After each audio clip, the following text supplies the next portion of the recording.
What's up, everyone? It's Mitch from RespectMyRegion.com here with another episode of the RMR Podcast. I'm shooting 3 episodes today. I'm three-peating like the Lakers in the early 2000s, man. I got a special guest from halfway across the map. I got Randall Buchman of Pleasantrees in Michigan. How you doing today, Randall?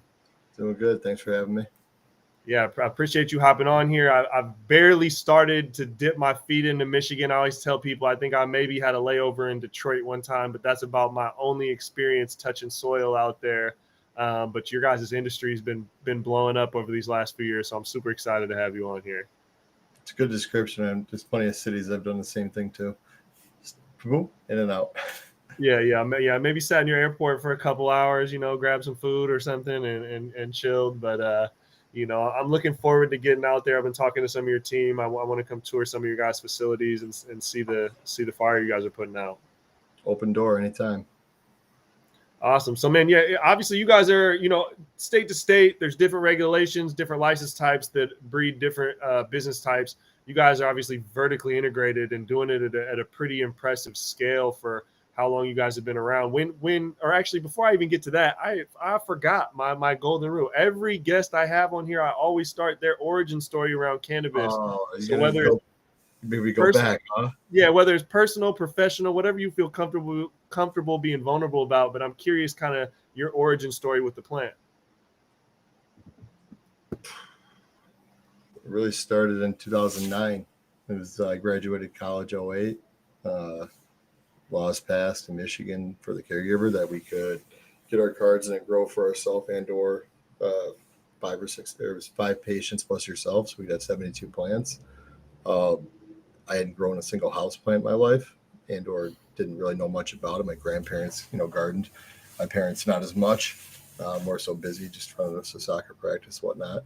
But started, I maxed out my credit card out of college, buying some lights and a couple of, what I needed at the grocery store. Didn't know much about it. And my dad actually let me put some in the basement. I built like a little room, 12 plants and 4 lights. And I don't know if any of them made it through the first run. I was doing like bubble buckets at the time and figured it out, read all the forums at the time. Like the learning curve was much harder at that time. I don't think people understand it or appreciate in like 2008, 2009, 2010, there wasn't a lot of online open source information. So you had to learn the hard way and/or get into like some of these forums and be careful on the forums because sometimes a lot of the time people that have all day to be typing about, how they're the best at growing and know everything aren't the people that actually know anything. The people that know what they're doing aren't on there just blasting it off because they're busy doing things. Right. But being able to, decipher what was actually good information and just, again, learning the hard way, get hit in the head or in the pocket. And it's like, don't do that again. And built up to a couple of, got up to say 72 lights. And then I went into my first commercial facility in 2013 in Michigan. And it was a 72 light, 72 plant facility. And built a couple more of those between 13 and 17. And in 2016, the laws changed in Michigan where we could go to the medical licenses, 1,500 plants per license. We could stack them. You had to have X amount of capitalization. I had money. I, had made some money, and I, had paid a tremendous amount of taxes on the money I had made. But I had a business, and I was doing okay. But I did not have the capitalization to go as big as I wanted to go. So I did start raising capital. So I kind of really narrowed my focus on different municipalities that I had facilities in at that time that I thought were going to opt in, like the local city or local town had to opt in and allow for cannabis. So which ones were going to do that and, in an unpredictable time, try to be right when you pick where you're going to put your real estate or try to grab real estate at. Got fortunate when I did that. I mean, call it good guess or fucking, doing homework, but did that well. We blocked out our buildings in Harrison Township, Michigan. We had a 50,000 square foot grow, another 20,000 square foot grow, 12,000 square foot processing, packaging. So we have hydrocarbon extraction, solventless extraction there for rosin. We have a pretty substantial portion of the Michigan rosin market. And then We have 5 retail stores. That's interesting. That's a new game to me, playing retail. I came from a cultivation background. I'm an analytical person. I understand business. Retail, it's a different element. It's a little bit. Mhm. I'm competing against people that have grown up in retail stores. They grew up there. Their dad had a retail store. They grew up there when they were 6 years old. They were stocking shelves. They understand that game, and they're much better at that game than I am. And it's hard for me to do what I'm doing that I do well, and beat them at a game that they like grew up playing. So that's a new element to me. I'm trying to take every advantage, every inch we can to be competitive. First of all, just getting good retail locations. I mean, that's a huge part of it. Getting the right corner, winning that license, winning the application, being in the right spot, securing the right real estate, the negotiation, the deal structure. I mean, it's a major portion of what we do, but that's an advantage we do have. If I can't beat them at operating the retail, but I can beat them at getting the retail, that's my advantage. So we try to, narrow it on getting the locations we do get. We want to make sure they're, very, top tier Class A locations. So. Absolutely. And then, there's obviously that advantage of being vertically integrated where you can kind of control your margin at retail. Have you found that as a big benefit, or is that posed challenges as well when you're also wholesaling to other stores? It's been an extraordinary. I mean, I have anybody understands that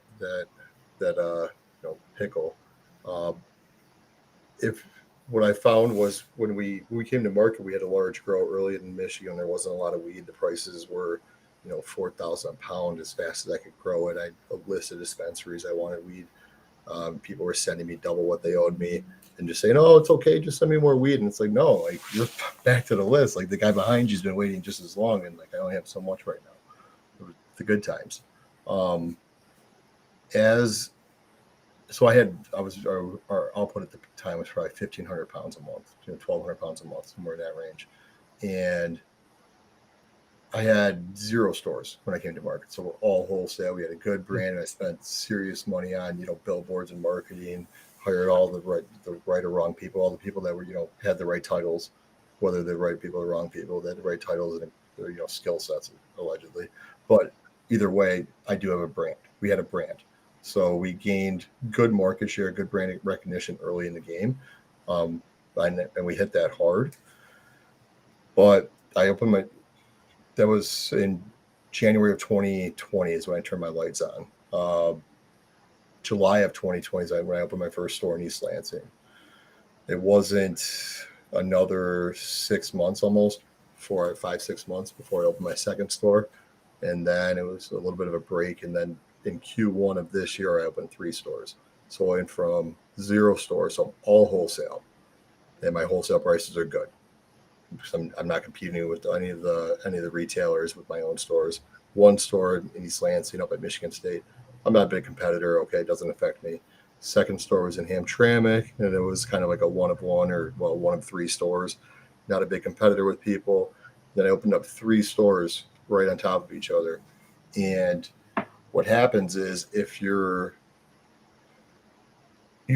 wholesale and your retail like price points are kind of like a function. So if I'm selling most of my product through my wholesale market or through my wholesale pipe, call it my revenue pipe, I need to like keep that as high as possible. Well, my retail then is inflated because anybody that's buying my wholesale is not going to buy it at this price. If I'm selling it right here, they're gonna be like, well, I want to sell it here if you're going to charge me here, but if you're selling it here, I can't sell it here.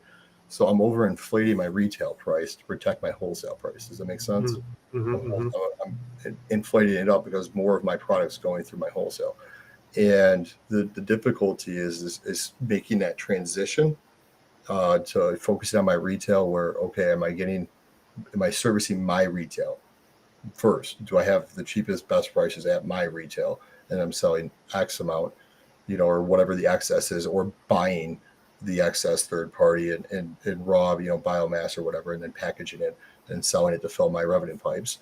Am I doing that? And switching that, you can't, it's not a slope. It's kind of like a fucking poof, because as soon as you drop your retail prices to increase your velocity, The wholesale, the retailers are buying my wholesale, and my wholesale customers are screaming and they want discounts back or credits back, and your price, gets really, it's really got to be, really careful when you play with that game.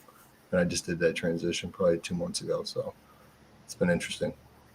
Always that fine tango. I like how you put that. Like if you're thinking in best order of your retail, it's a little bit different than thinking in best of the wholesale, the brand side. Well, so it's you got to they're work. two different games. I mean, look at it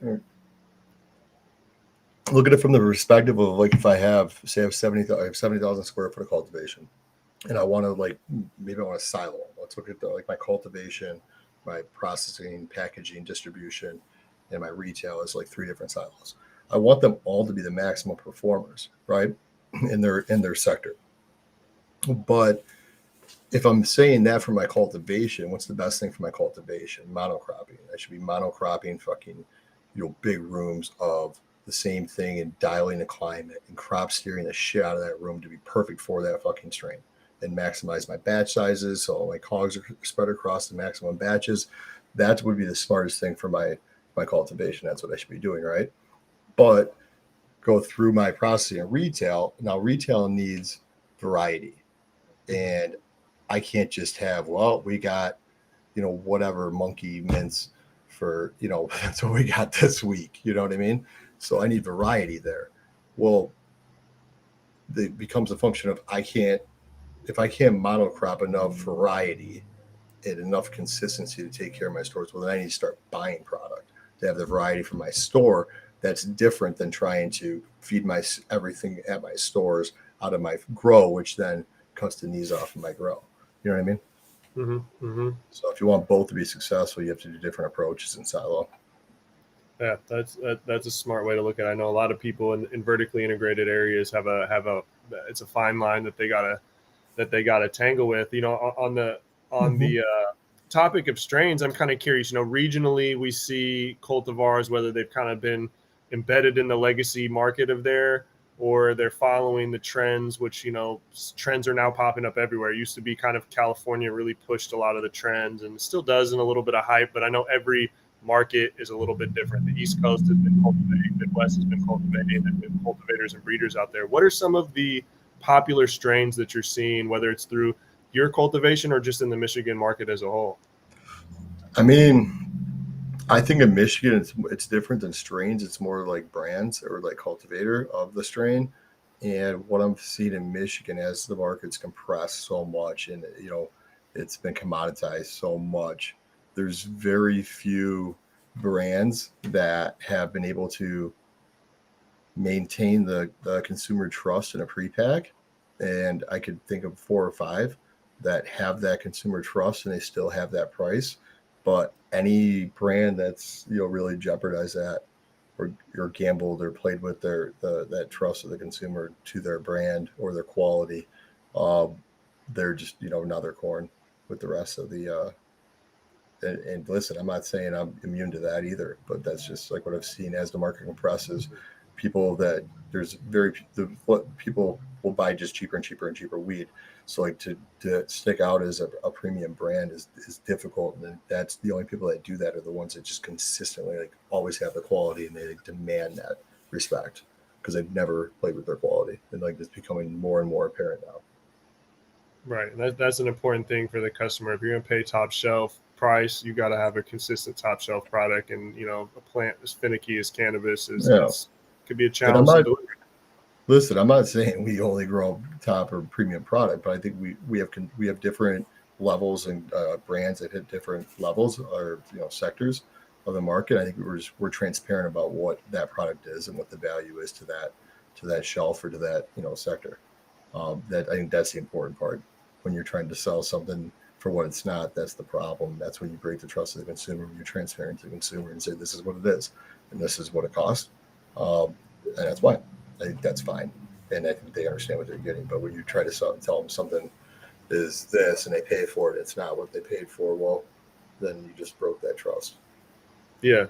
Yeah, and I mean that was, I remember out here on the West Coast, the legacy days when you call people what you got, what you got in the stash, and everybody says on the phone, "Oh, it's fire, it's stupid," As soon as you walk in the door, about 90% of the people be like, well, it's not this, but it's a good price. And it was, back then we weren't really sending pictures, and it'd be like, man, why did I get in the car and drive all the way over here for you to overhype it on the phone? Like, you do that to me twice, I'm never taking your call again. I'm never buying with you. Moving into this legal market of looking at things as a CPG, like you absolutely said, that trust between the consumer and a brand, you don't have very many opportunities to fail that person, right? Like, you can continually impress them, but if you fail to meet those expectations or fail to have in the bag what's promised in that bag, or they're led on to believe, you lose that trust real quick. Yeah, I mean, that's like your D2C or your consumer front, but like still in this business, like now, as it's tough. It's like it's nobody's crushing it right now. It's like who's winning, and winning is like staying alive and like still growing. If you can grow even at any rate, you're doing well. Congratulations. Like a lot of the people, like the successes are like our strengths are just networking. You see, who's like who actually understands it, and people that have, I guess, that came from the traditional market, from people that are still like that actually did make it, and like just the grinders, and like the guys that you can trust. Those are the people I lean on, and they lean on me, and like those people I take care of because they've been here, and like they're gonna win. They're gonna grind through it, And those you want to gamble on winning horses, fucking ones that fucking never stopped, Absolutely. And you guys obviously are, homegrown brand out there covering, a retail brand and a product touching brand and kind of a house of brands. Brands from the West Coast or California have been expanding through licensing deals, or, the MSOs from the Midwest and the East Coast, right? How has the market kind of received some of those not Michigan grown brands in the Michigan market? Have you seen any gain success, or is it a difficult road for them? I mean, recent one they just launched, Jeter just launched in Michigan. I've seen good success there. I mean, they've done well. I think they did a great launch strategy. I think they did it well. Like I'd run that playbook if I was going to run one. I think they're, bravo, tip of the hat.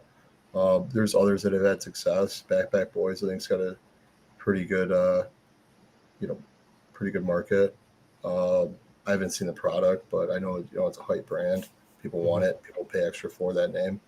I mean, obviously, I have a license deal with Cloud King, and we run the turds in Cloud King here, and that demands a premium price. It's a premium product, but we protect that. We guard that. We make sure that what goes in that bag is always premium, and that's why that it's it's a trusted brand, trusted bag.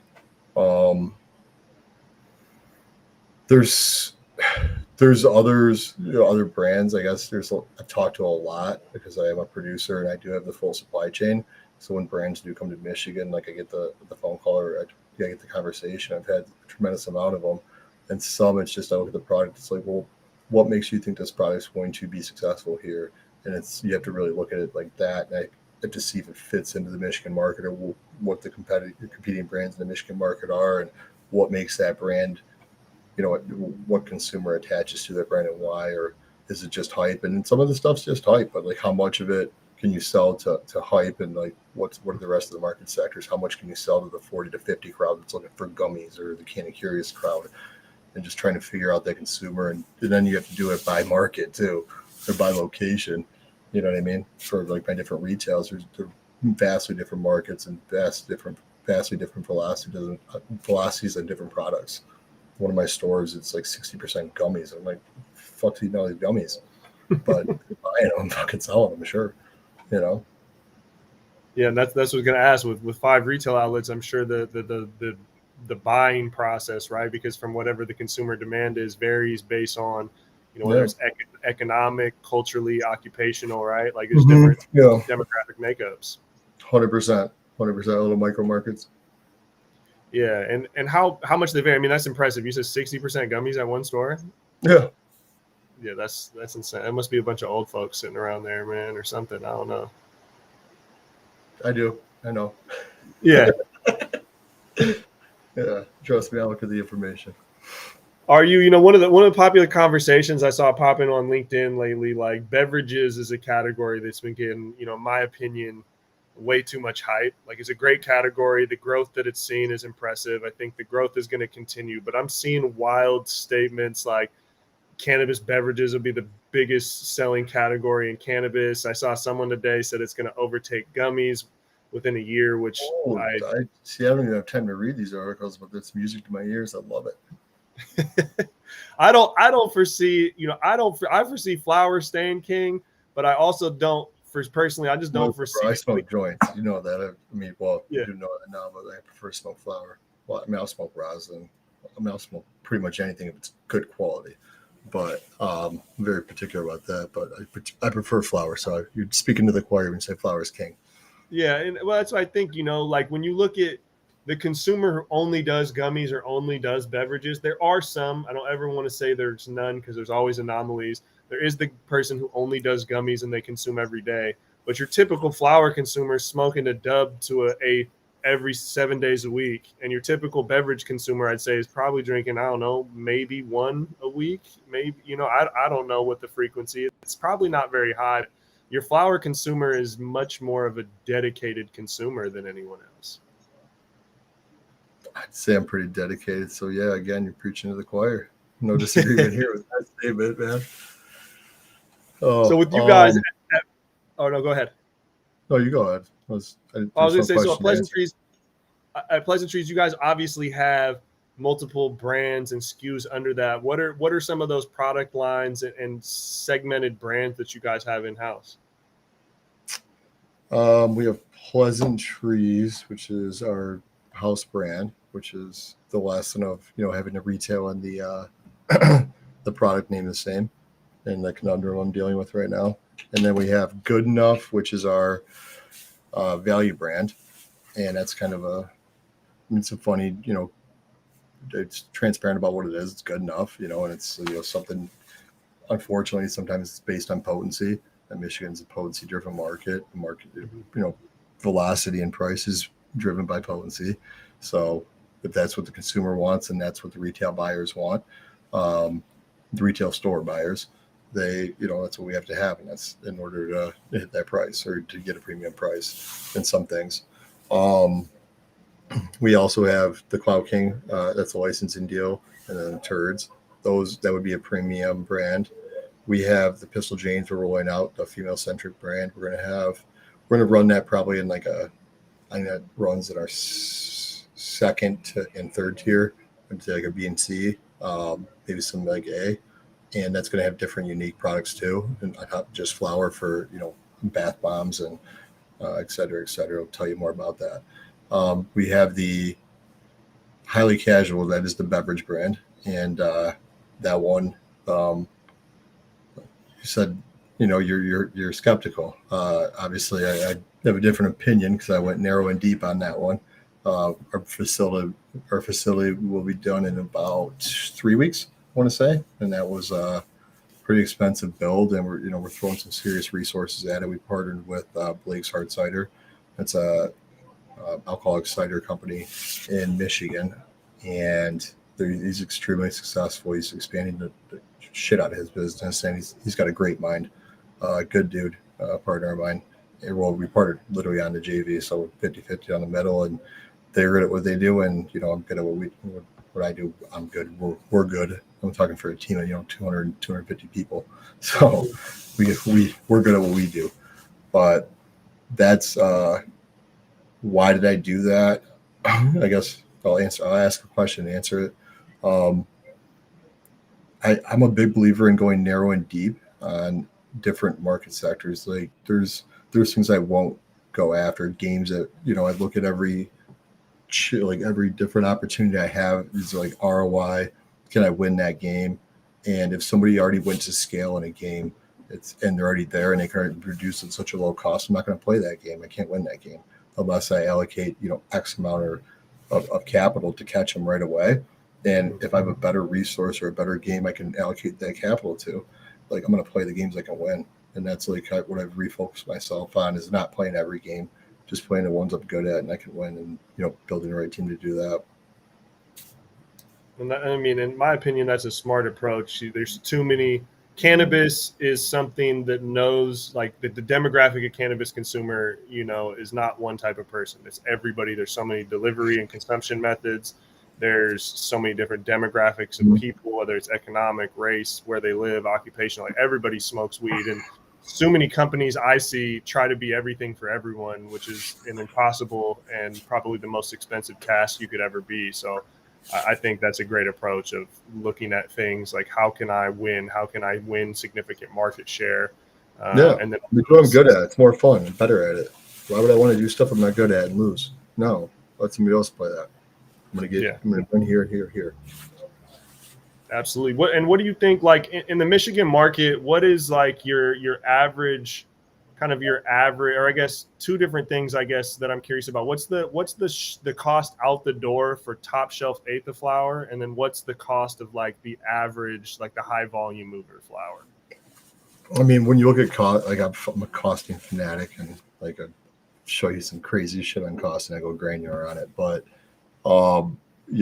two different costing. Like if I look at my costing enterprise, essentially taking like what does it cost me to run my enterprise for that month and what was my production, that's a much different number than what does it cost my grow and what the expenses to my grow are to grow that weed for that month. I think, people that are saying that, like people say their enterprise cost is like $500 or something, like get the fuck out of here. Seen you in a jet, bitch. I need an enterprise cost.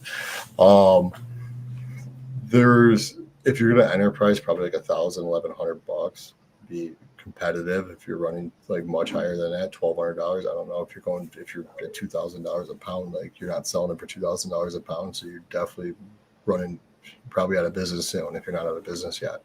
Our costing is about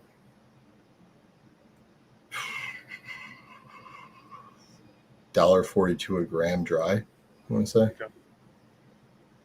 Actually, find out right now. Like what current strike price? What's our D? What's our cost per gram dry right now? Trailing 3-1.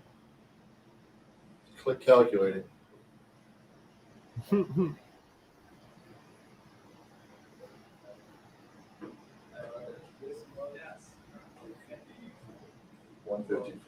and that's out the job guys. So that's with processor and everything.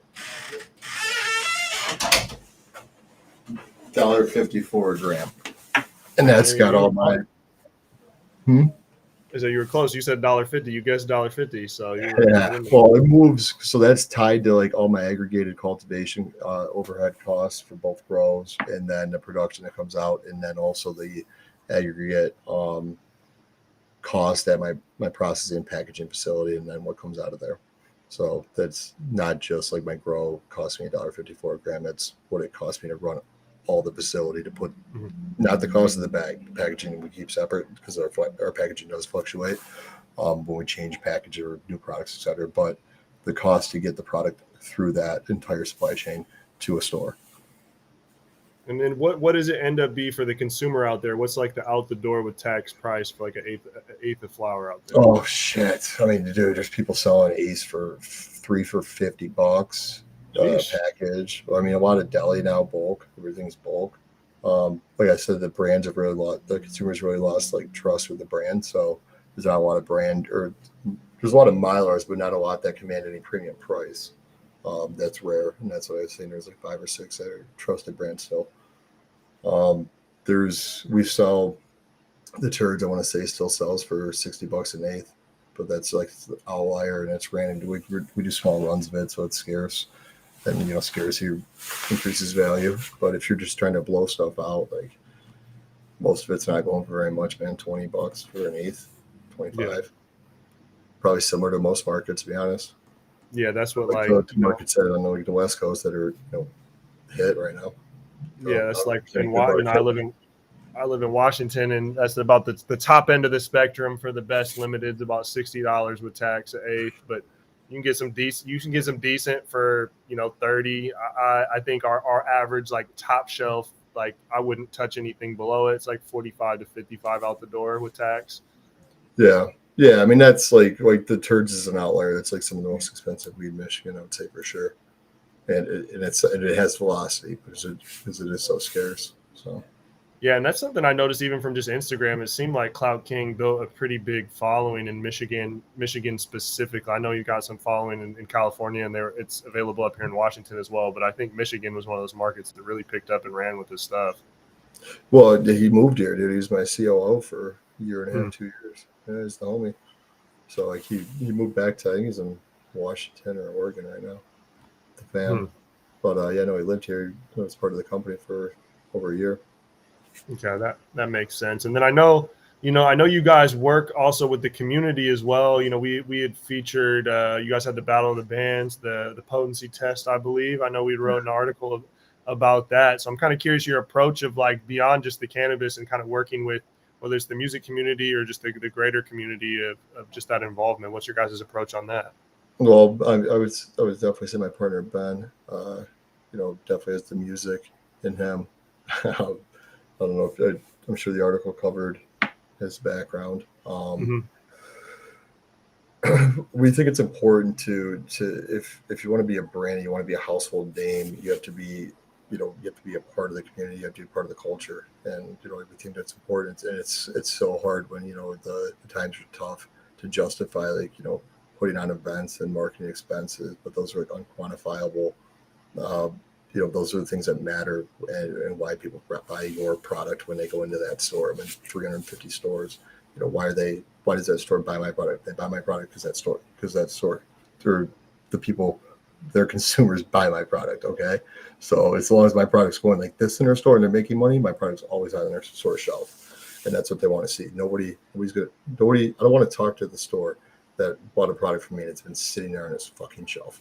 He's staring at it, and then he's just waiting to talk to me so he can tell me how my stuff's not selling.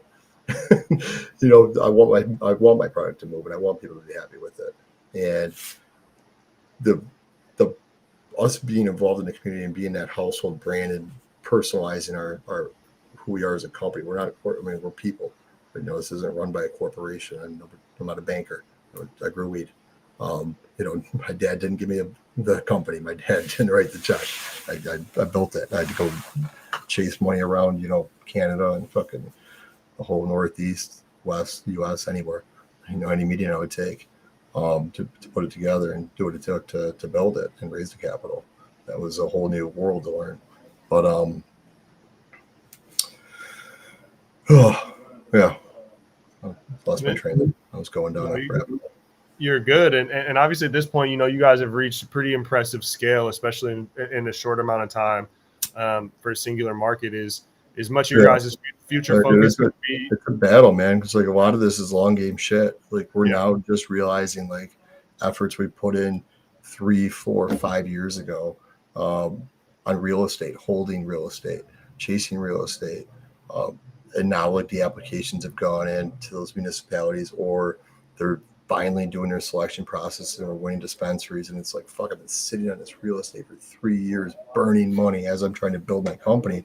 But like, if I didn't do that, I didn't get that store, and it's like so painful. They're coming to fruition. It's like, all right, now we got to just, keep our heads up. The market's crashing, but like, we're still trying to grow. And like, you got to keep that momentum and keep that, team together. Absolutely. And for you, obviously being a flower smoker, you're puffing on the joint right now. What is your personal what's your personal like terp profiles you like, or strains that you like to smoke? I don't know. I'm like heavy terp, low potency, like 18 to 22, something that tastes good, fruity, gives me a good feeling. I don't want to get too high when I smoke. I like to smoke a lot of weed. I like to smoke during the day. I like to smoke and function.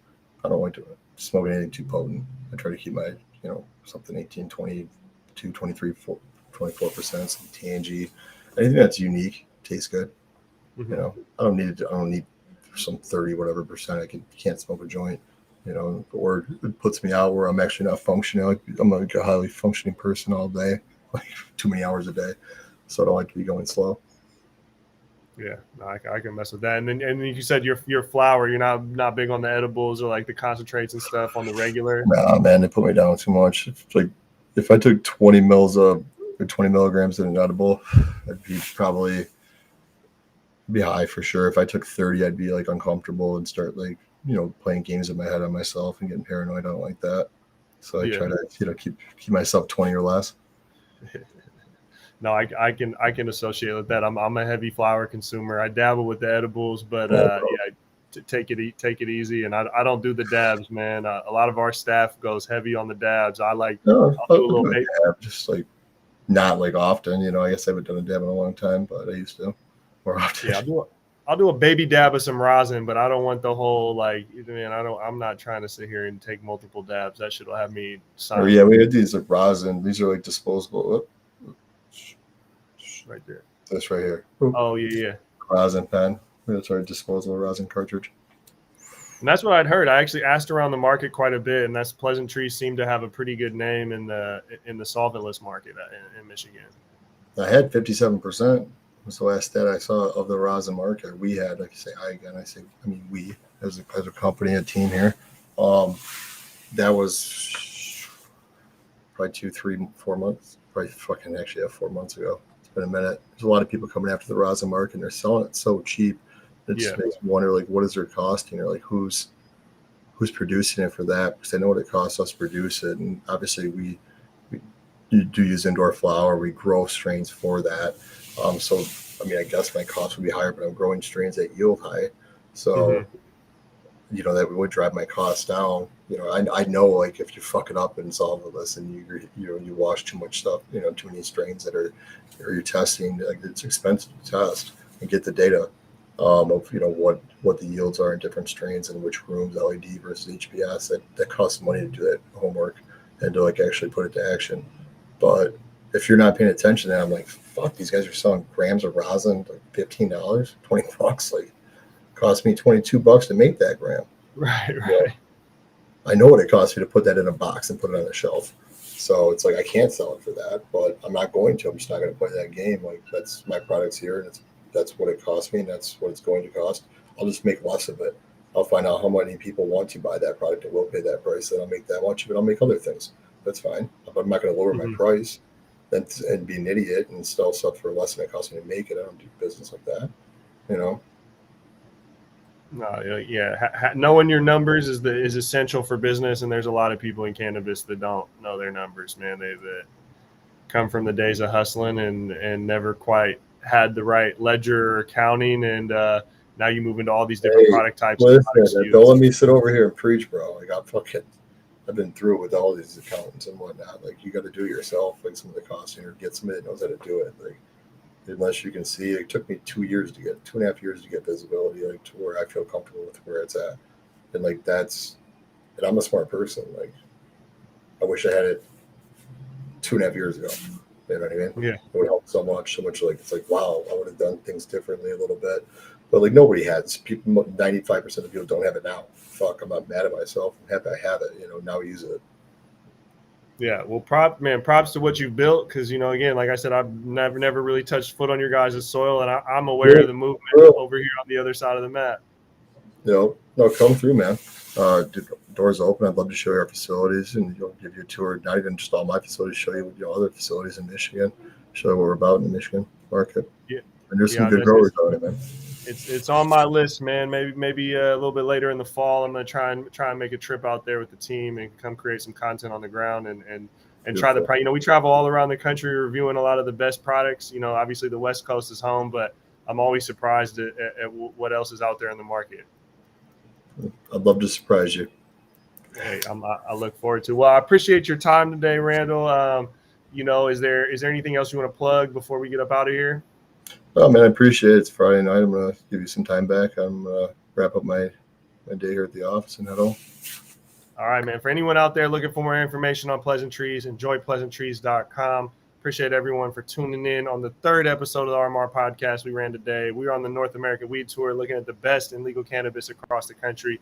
We'll be back with more content some of the team will be doing this weekend. I'm taking the weekend off. I'll be back next week, man. We'll see you guys later.